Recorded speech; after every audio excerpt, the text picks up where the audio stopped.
Hello guys, my name is Amit Sani and I welcome you on this daily UPSC MCQ series. In the evening these lessons come, in the morning the Hindu answer videos come. So both the videos you need to follow religiously. This compilation is very important.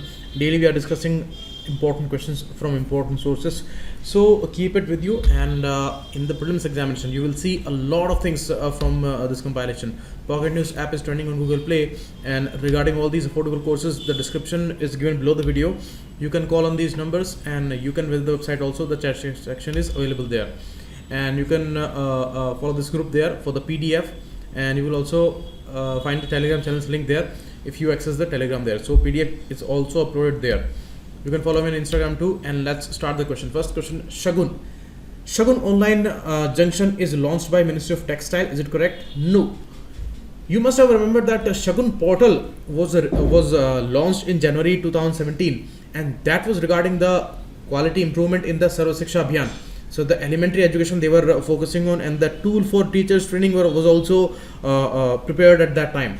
So that was Shala Gunvatta portal. Now again a Shagun online junction is created, and it is all a holistic framework of the education, and the Department of School Education is gonna put all the important information, all the important links, all the important websites there on the Shagun online junction there. So that's a important one, and again the issue is quality improvement. So teachers, students, their particular work styles, their learning styles, and all these things, e-content, everything you will find there on the Shagun online junction. So first is wrong. Second is obviously wrong because it is not regarding any jobs or textile sector. So D, none is the answer here. And you can see next, Union HRD Ministry launched integrated online junction for school education Shagun. So MHRD actually has launched that. This is the issue given here as the main focus of this particular junction. And next, H1N1. Has it killed maximum people in the northeast part of India? And these chickens are the main reservoirs of it. So you see, avian flu is dangerous, and avian flu, when it spreads, then we need to kill all the chickens in these poultry farms and all. So that is the avian flu, but that is H5N1. It is not H1N1. H1N1 is the swine flu. Okay, the sewer flu. And you see many times it is joked with many people, but you must remember that it's a zoonotic disease and it can spread from human to humans. And H1N1 means swine flu, H5N1 means avian flu. Avian means the bird's flu, and H1N1 is the swine flu there. But it has killed maximum people from Maharashtra. The maximum reported cases are there from Gujarat, but the maximum killing was there from Maharashtra state. And in the northeast part, the least number of cases are there till 2017. In Tripura and Arunachal Pradesh, there was no case reported, but in 17, 44 cases were reported. So this issue is released as a report now, and the main reservoirs are the pigs there. So both the statements are wrong again, and D, none is the answer here. You can see the outbreak first, it was there in 2009, and it was the worst scare of all time, because at that time people thought that all people will die of this infection because it was spreading too fast, and more than 10,000 people, they were dead, and they were so fastly dead that all the school, colleges, public spaces, they were in a way closed, and people were so afraid of this virus that it got a different kind of a scaring level, and it was a new outbreak at that time. So that's why it was dangerous. Earlier it was only there reported in swines, but later it spread to humans, and Mexico was the first country where it was reported first in 2009. So all these details are given here. Anything can be asked, so please be prepared for all the details. And you can see mainly in the western part of this country, these maximum number of cases are coming, like Maharashtra, Rajasthan, Gujarat, Madhya Pradesh. Maximum number of cases from the western India. Eastern India, least number of cases. Next, coprolite recently in news. Coprolite, you see, you must have heard about the caprophagy, and that caprophagy is eating the feces by these gregarious animals like these rabbits and hares. So they do it for the undigested food. They eat it again, and they actually and digest the whole food there. So the similar issue is there. Capro means the feces, and coprolite recently was discovered by the team of scientists from Argentina. And you see, Puma is a particular animal, and it's a type of a big cat only. Means the tigers, the leopards, and the jaguars are there. In the way, Puma is there. So this is found in Americas. Now, in a puma's feces, and that is around 17,000 years old. Means it belongs to the Ice Age time. So there they have found first parasitic DNA samples there, and that is preserved in a sense, and the roundworm DNAs are found there. Roundworms are still found in their digestive systems of these big cats. So that's a clear evidence that it is the oldest parasitic DNA that is well preserved, and the roundworm eggs are found in the feces there. So in some rock shelters this discovery was there. So the coprolites will be the fossils, not any rocks or algae or bacteria. Okay, you can see oldest parasitic DNA ever recorded has been found in ancient and desiccated feces of puma. This is puma. Okay, next, giraffes. Giraffes are found only in Africa. That's a correct statement, because the main habitat, original habitat is there in Africa only. Maybe you will find them in some zoos or some protected areas, but the giraffes, they are only surviving in African continent.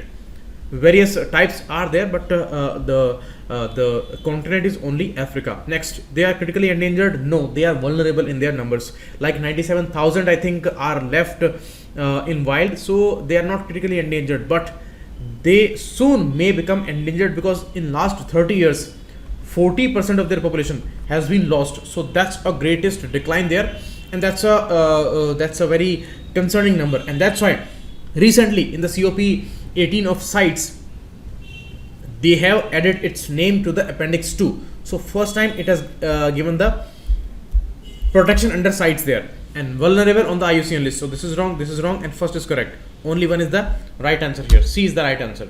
You can see these are unique and very old type of animals, and the unique one, the height is the maximum on the terrestrial animals. So that's a greatest thing, and vulnerable on the IUCN list.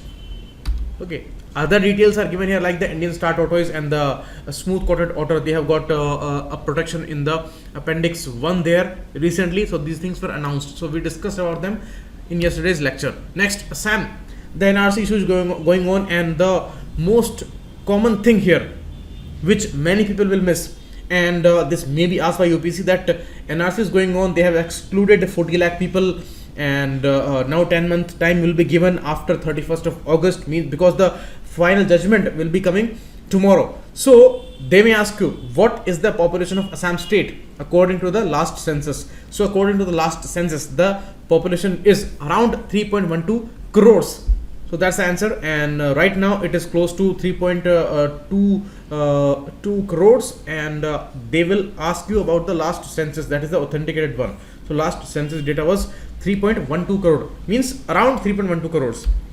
So that's the case, and out of these 40 lakh people, they are excluded from the NRC exercise, and they may ask you about other details like 1951 it was started, and in again 2013 the Supreme Court said that you have to update this NRC list, and many issues are going on. Assam Accord, which was concluded in 1985,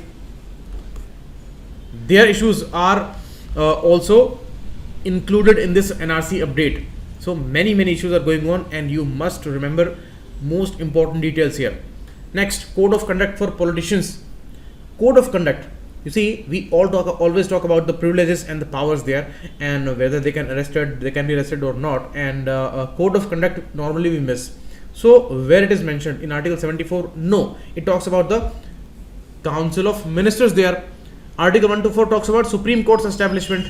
Third, is it based on some conventions of these both houses? No. First of all, code of conduct is not there for politicians, and that's why we have seen the worst type of behaviors by these politicians, and many insulting behaviors, mocking, even fighting, throwing chairs and all, everything we have seen in the parliaments. So D, none is the answer. And now a new proposal, that is a very good one, by the Speaker of Lok Sabha, Om Birla, that very soon we will be having the code of conduct for that, and it will be a common code of conduct for all the politicians there. A committee of presiding officers will be formed for that, and they will present the report this year, and it will be established there.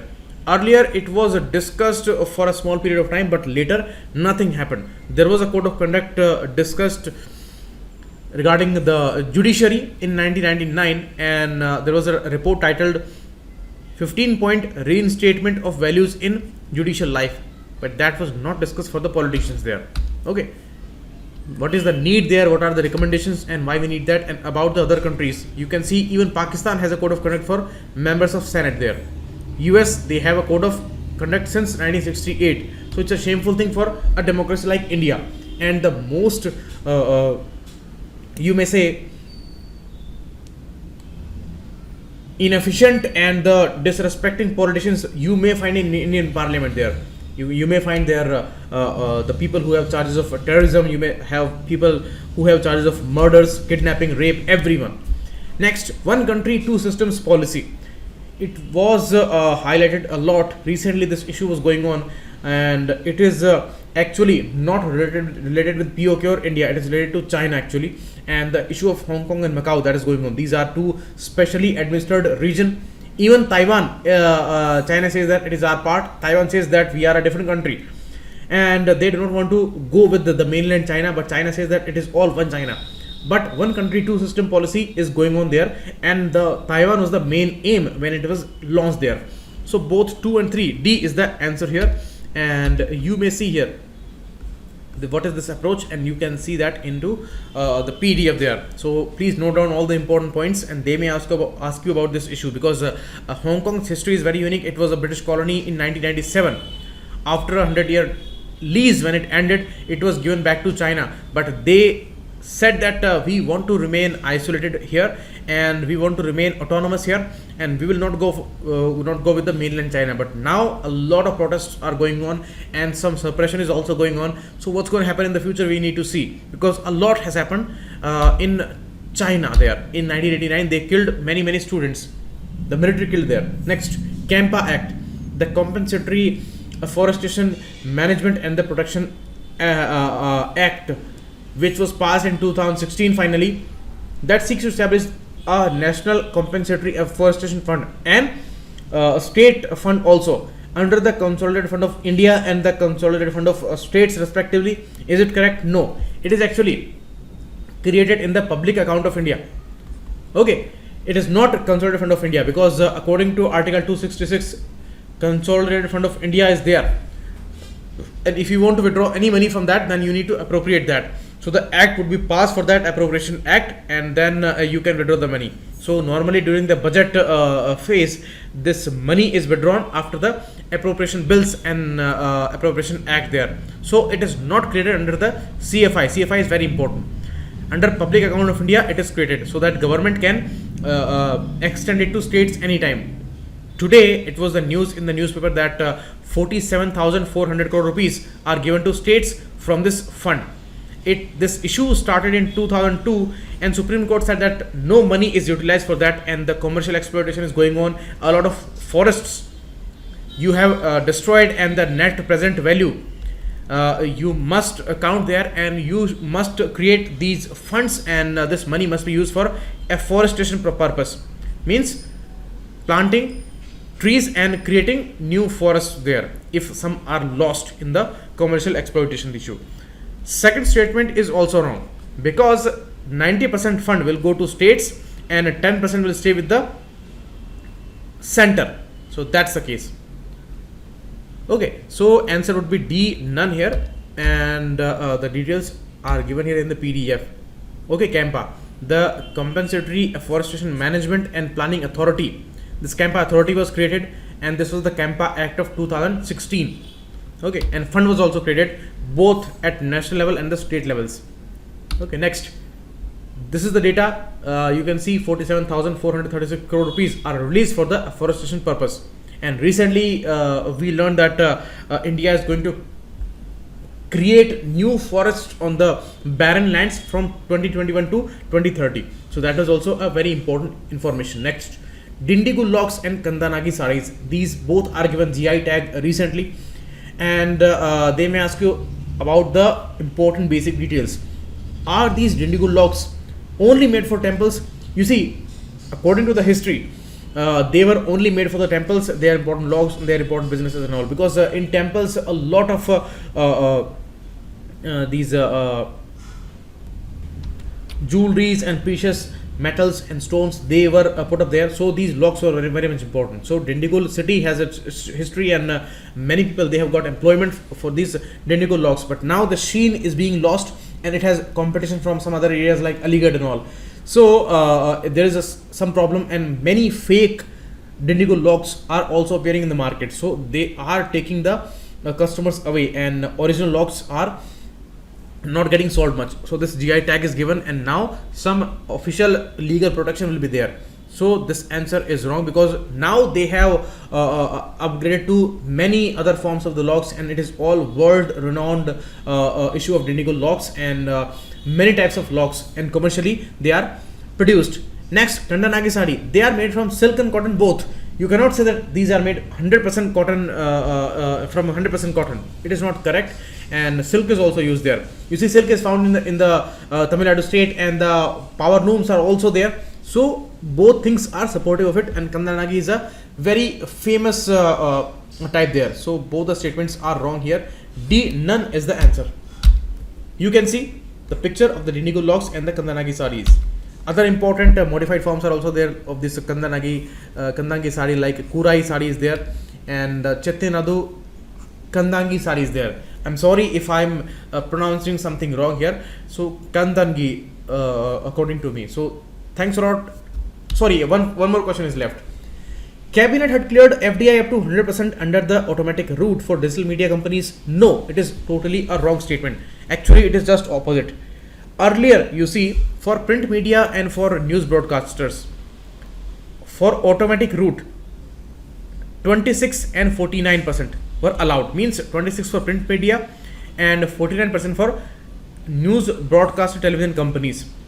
Now digital medias are also there, like in the age of social media, many channels are there, and they are streaming, sometimes live, sometimes recorded. So current affair issues are discussed there. Now we all know what's going on with the Indian media there. It is mostly committed, and they do not have any finances problems, and they are earning nice money. Some channels are earning fortunes in this time. Always sensational informations, and government support is also given there. The advertisement funds are gone up to 5,000-6,000 crore rupees from earlier amount of 1,500 crore rupees. So this is all a great phase for these committed media houses. But the information which is coming as in the true form, and the real revelations are there on some media houses. These are digital media channels. So some are finding it very, very difficult for the financing. So now very sad news is coming from the ministry there. They said that the cabinet had cleared FDI up to 26%. Only 26% cap will be there. No more than 26%, and that also will come from the government route. Means the permission will be given by the government only, no automatic route, and that's a very sad news. Already they are struggling a lot, and the true information and the right reporting, true reporting, is under serious danger in this country. It is not good for our future, and we need to see that issue. The Hindu has raised this concern in the newspaper today. So both the statements are wrong here. D, none is the answer, and 26% is the cap that they are bringing in the digital media companies. So that's a problematic information for all these things. So thanks a lot. Keep watching. It was Amit Saini. We will meet again tomorrow. Thanks a lot.